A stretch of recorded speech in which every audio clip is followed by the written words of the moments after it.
can't talk. Pretending to cook while I spy on that hunka fine piece of wizard over there. Ach, guck mal, wer hier ist. Zwinkert und sagt nichts. Zwinkert und sagt nichts. Is everything okay, Beverly? No, Lil. No, everything is not okay, Beverly. My dear true love, Princess Desdemona. Just to recap, this is the dear true love that you've never met, but one time you both happened to be at the Goblin Ball Stadium? You phrased that so beautifully. Yes, that same she. What about her, Bev? When I'd heard she'd vanished, I tried to get on So You Think You Can Save a Princess, but none of the advisors wanted me as their champion. Beverly, you're a janitor at the Goblin Ball Stadium. Maybe you're right. Maybe a guy like me can't be the hero in my own life story.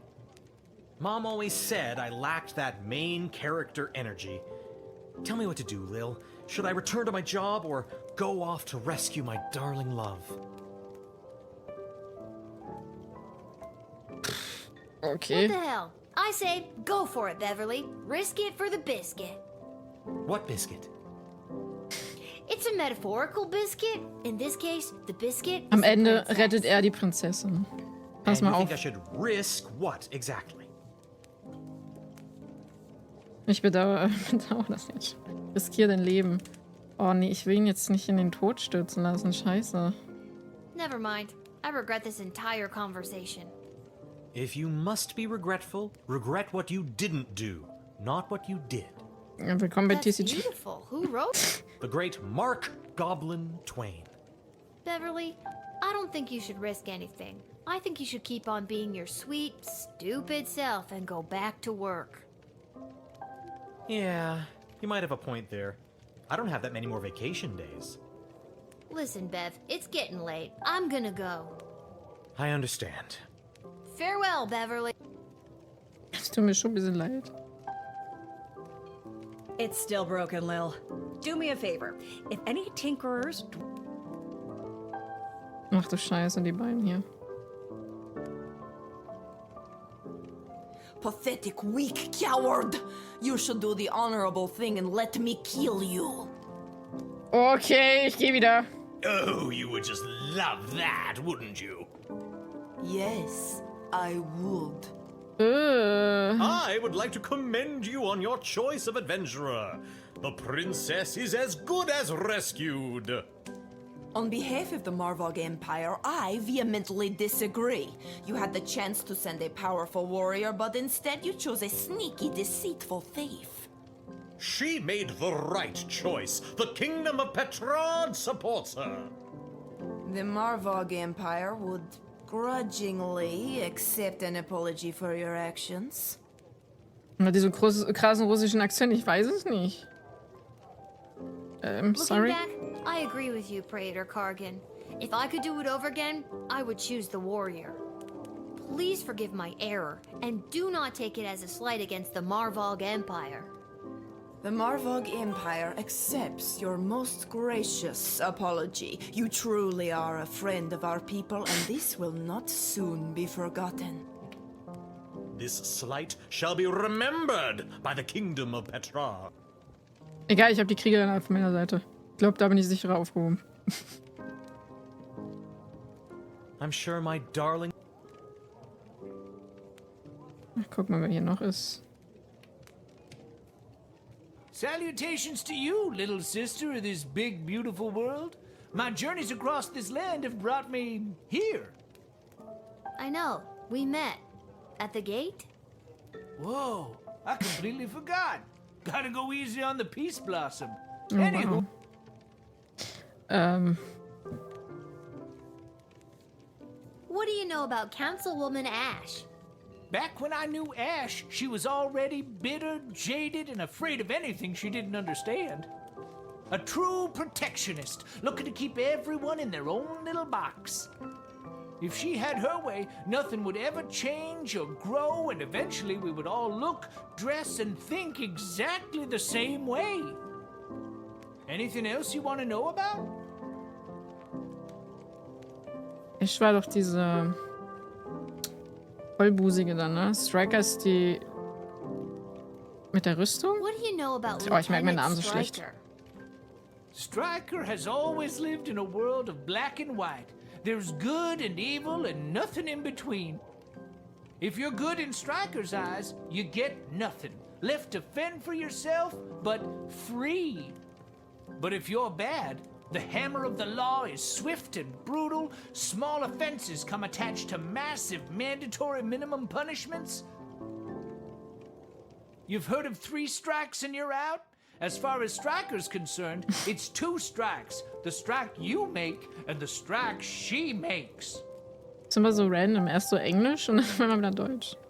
Anything else you want to know about? What do you know about Malcolm? I have no idea what Malcolm's end goal is, and honestly, I don't think he knows either. I think if he had his way, there'd be no rules, no laws, no Lil Guardsman at the gate. Just let the whole place run itself. This dog-eat-dog mentality would work for some, and for others, things could get a whole lot worse. He doesn't care about people, doesn't care if they're good or bad. Our greatest strength is how we work together. Under Malcolm, we would never reach anything near our collective potential. Anything else you want to know about? Nichts. Ach, der Anne wird gar nicht mehr angezeigt. Oh fuck. Schwierig. Anything else you want to know? Oder warte mal, König Oswin-Krieg. Ah nee, das ist was anderes. What do Okay, you know sorry. about Ich dachte, King wir Oswin? reden jetzt über die Abstimmung da. After King Oswin died, it didn't take long for would-be successors to start lining up. Und Hunger, Klaus. 3 in particular, a young headstrong counselor, a battle-hardened lieutenant in the Guard Corps, and the court jester. Although I don't know if anyone took him seriously or not. These 3 have been battling for control of the sprawl for years now. But what about the princess? She's next in line. True, but at the time she was just a kid. Now she's grown, but I fear that these outside forces are using her as a pawn. Anything else you want to know about? Und der Krieg. Do you really think war is on the horizon? Mark my words, little sister.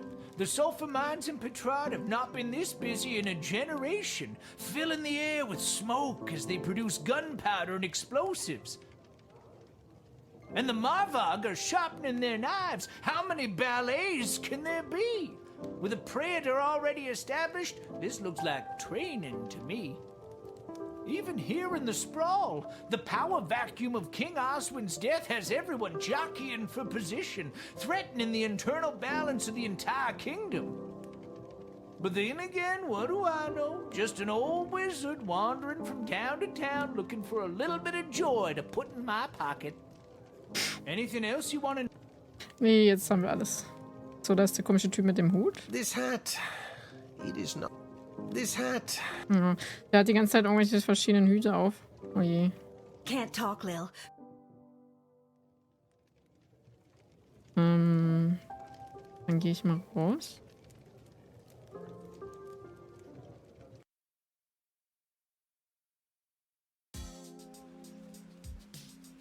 Oh, es regnet.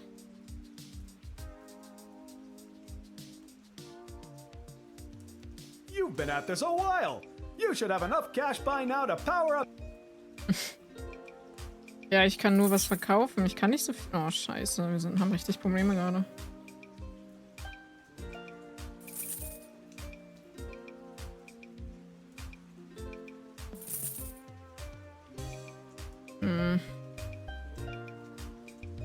Nicht gut. Did you forget? Ich muss unbedingt in der nächsten Runde mehr abnehmen.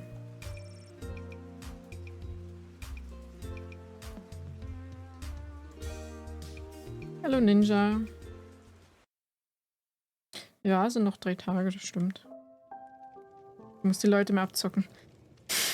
Ist voll schwer irgendwie.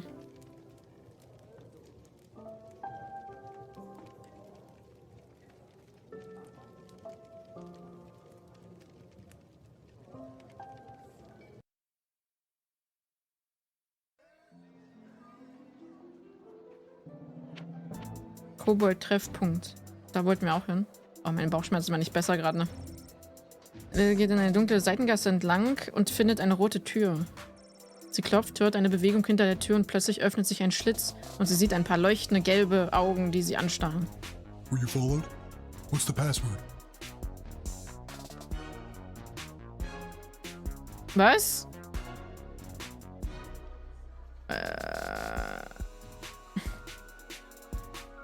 Wurde das jemals erwähnt? Dass von der Schokolade kommt? Ich weiß es nicht. Ich glaube nicht. Hä, die haben doch was ganz anderes gesagt, oder? So eine Wärmflasche? Ja, habe ich. Ja, es wird halt auch gerade nicht besser, ne? Ich sitze hier gerade ziemlich verkrampft. Hat sie? Was hat sie denn gesagt?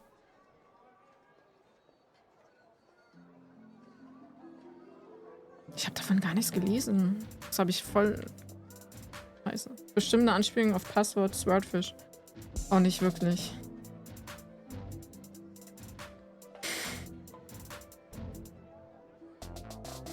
Probier das jetzt. Get out of here, kid. Go home. Oh, Wait a schade. minute. I think I've got it here somewhere. Ah, okay. Oh, schade. Viva la Gobolution. Und das war einfach auf dem Blatt Papier. Okay. Wow. Come on in. Toll. War die Einladung. Ah, ich habe gemeint wegen der Wärmflasche. Ach so. Ich dachte jetzt wegen dem Passwort. Alles gut. BB, okay. Don't even get me started. Who did they think built this city up into the sprawling metropolis they get to enjoy today? Because it sure as hell wasn't humans.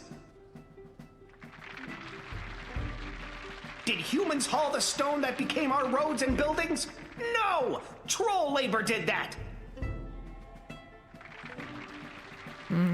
Did humans dig the intricate system of subterranean tunnels that became the world's greatest sewer system, getting our piss and shit off the streets? No! Our mole brothers and sisters did that!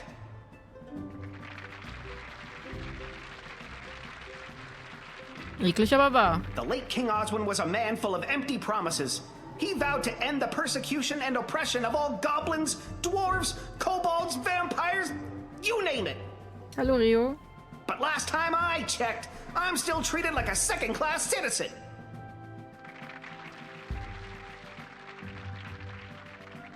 The day of the royal wedding approaches, and the powers that be are sitting fat, but they are blind. Hear my words, people. That day will be their undoing. That day will be their reckoning. A change is coming on that wedding day. Will you RSVP for the revolution? Oh, oh. Das klingt nicht gut. Go home, everybody, and keep your eyes and ears open for what happens next. I invite my inner circle to join me downstairs. Ich glaube, ich habe wirklich Light jetzt refreshments will not be served den, as den Untergang der Carl Stadt forgot it was his week herbeigeführt. to bring orange slices. Scheiße. Machen hier einfach eine komplette Rebellion unten. Ach du Kacke. How's it going, Gobos? You came!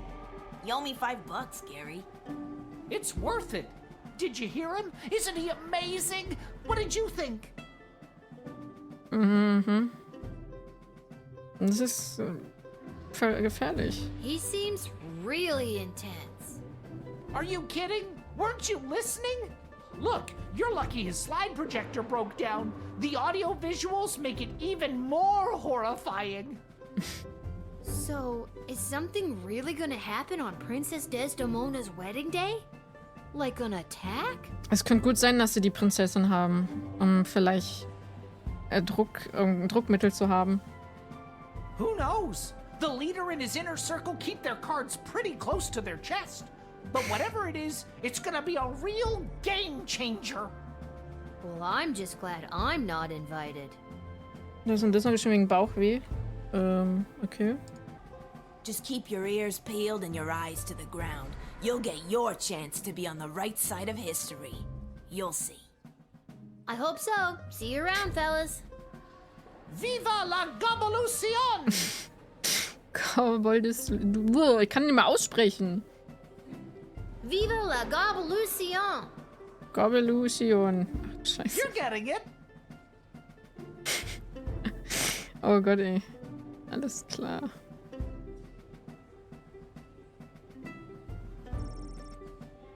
Ein verwickeltes Netz aus Korruption und Lügen und ein paar Gutscheine. Das ist Montys. Ich weiß ja nicht, ob das hier unten gerade so gut ist mit... Oh, shit. WB. Statt Viva la Revolution. Ja, ich weiß. Halt. Das Spiel ist sehr, sehr kreativ.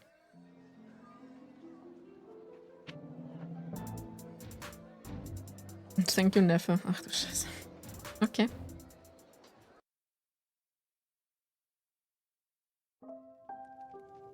Dankeschön, Ninja. So. Wir ziehen das durch.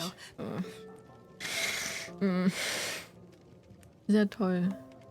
Ich sehe überall diese komischen Kobold-Figuren. Also da oben bei der Flasche. Da oder ganz oben. Da. So in der Mitte. Das war eben bei dem Saal auch. So ein Vieh.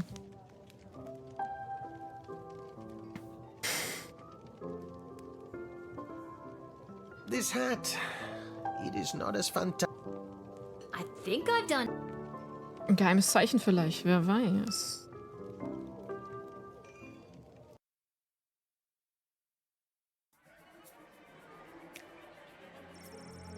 Nachdem er die versteckte Botschaft in Onkel Jerrys Testament entdeckt hatte, ließ Gesichtsgrätsche seine Karre mit verdorrenem Gemüse stehen und machte sich auf den Weg, um seinen Traum zu verfolgen. Mit dem Geld, das er durch den Verkauf seiner Farm verdiente, kaufte er ein altes Schloss in einem verschneiten kleinen Dorf in den Bergen. Dort richtete er seinen Schokoladenladen ein. Nachdem er monatelang mühsam Zutaten gesammelt und komplizierte Rezepte gemeistert hatte, musste er leider feststellen, dass er in dem von ihm erworbenen Schloss arg spukte.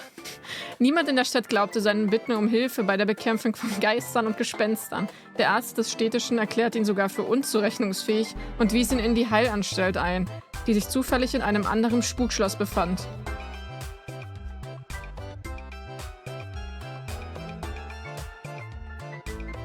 Oh, fuck.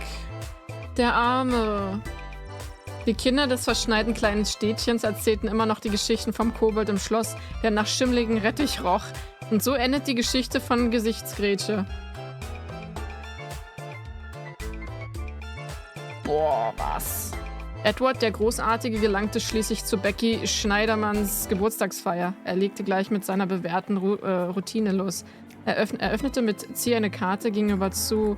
Ist das dein Taschentuch? Und schloss mit einem Knall mit dem klassischen Trick, wie viele Eier hast du in deiner Tasche ab? Leider beeindruckte nichts davon auch nur einen der präpubertierenden Geburtstagsgäste, was Edward auch deutlich sehen konnte, da er nun seine Brille wieder hatte.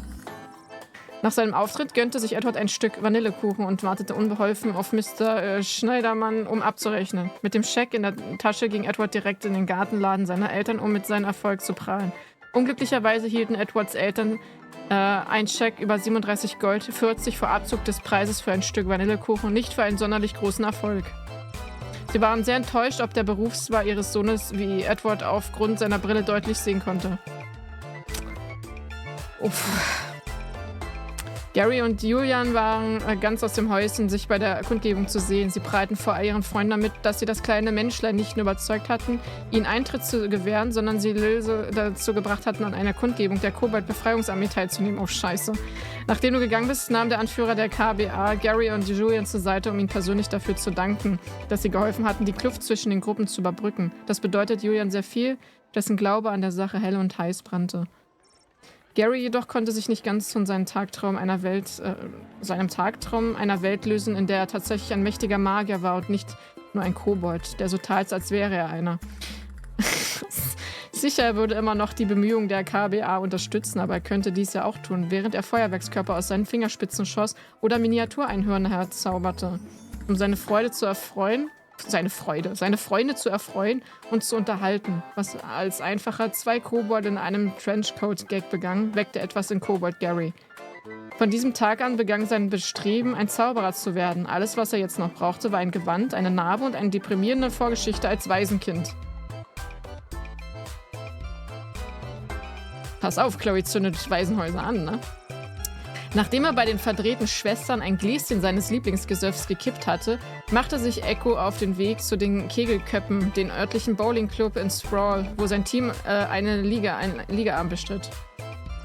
Leider war er ohne die beruhigende Wirkung seiner besonders starken Friedensblüte ein absolutes Wrack und sein Team verlor nicht nur das Spiel, sondern wurde auch aus der Liga geworfen, als Echos Bowlingspartner während des Spiels eine Donnerbüchse zückte. Echt blöd gelaufen, Kumpel.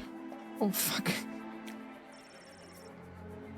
Neil Warkiller. Oh, da ist einfach nur so ein Haufen Asche. Der aufbrausende Krieger der Wahl wurde zu einem Haufen Asche in einem Ascheeimer gekehrt und schließlich aus dem Fenster geworfen.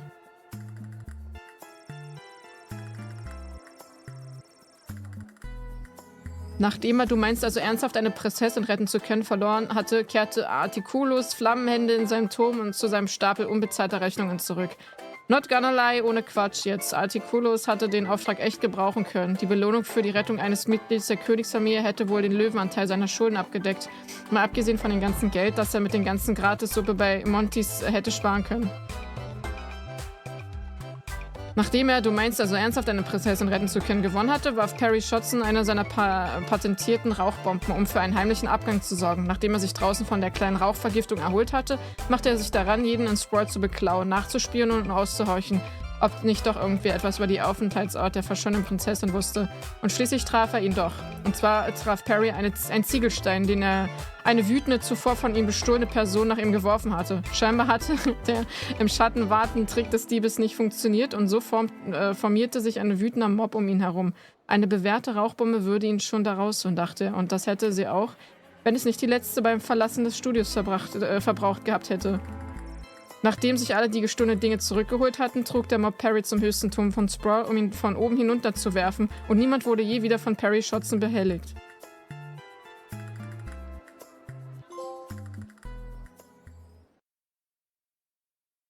Oh.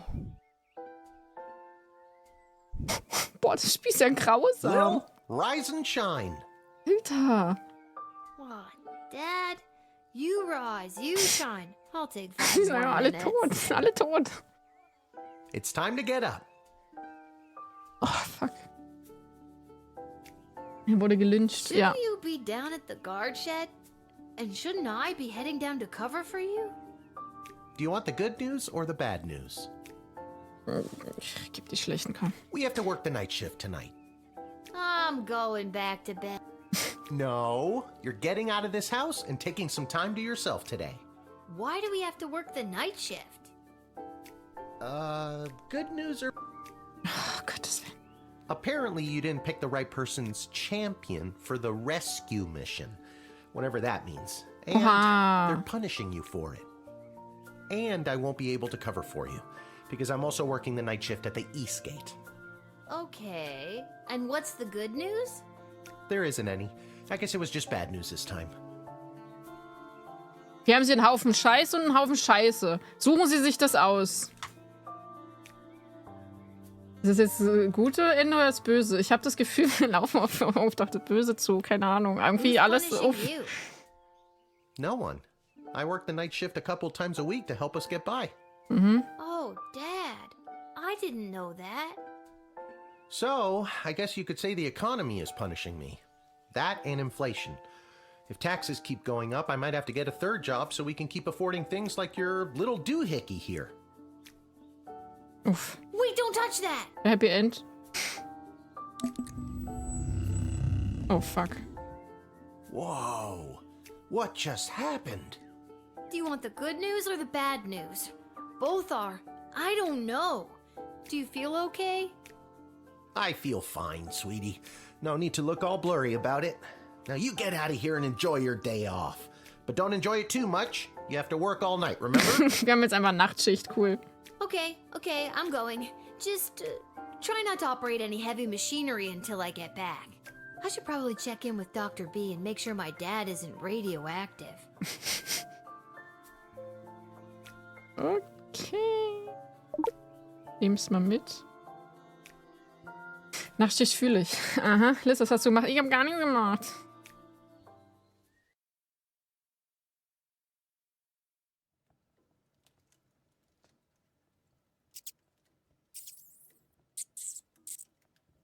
Oh, What? God, the rat problem is even worse than I thought. Was zur Hölle? Hi, hi? Quietsch. Quietsch. Quietsch. It's still broke. It's still broke. Ja, also machen jetzt... Der hat einen Rattenhut, ernsthaft. This hat, it is not as fantastic as my previous hat. Wow.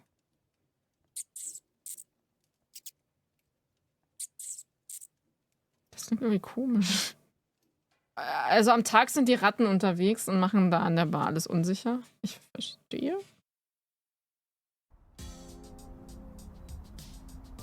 Mhm. Hat's jetzt eigentlich gespeichert? Wow. Wo gehen wir denn jetzt hin? Isla, Simon, Lamont. How's it going, guys? Hey, if it isn't Little Miss, I haven't been around for a while. Where you been all this time? Not around. I got what every kid fears they'll get one day. Chickenpox?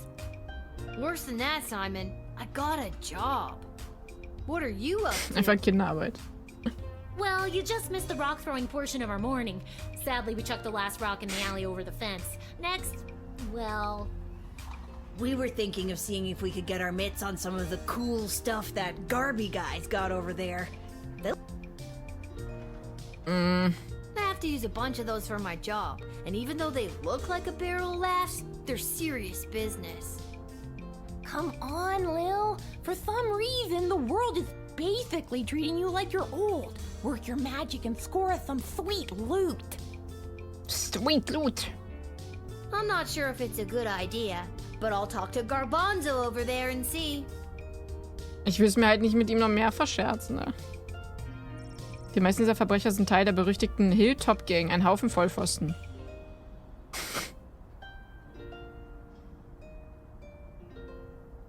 Hi, Lil. Sorry, I'm not quite ready to open up the shop yet. I can't seem to find my inventory key. What are you doing up so early? Herumlaufen. Working the graveyard shift tonight. So, I'm finally available to see some of my friends who have responsible parents and reasonable bedtimes. People like those small hooligans over there? Those aren't small hooligans. They're my friends. And I was actually coming to talk to you about letting us borrow a couple of items. I stand by my statement. And we can talk about loaning you some merchandise later. But first, I've lost the key to my inventory, and I think one of them might have stolen it. Maybe you could talk to them for me. Work your little guardsman magic and see what you could do to get it back. On it. Okay, also werden die jetzt gerade verdächtig, den Schlüssel zu geklaut zu haben. Uff.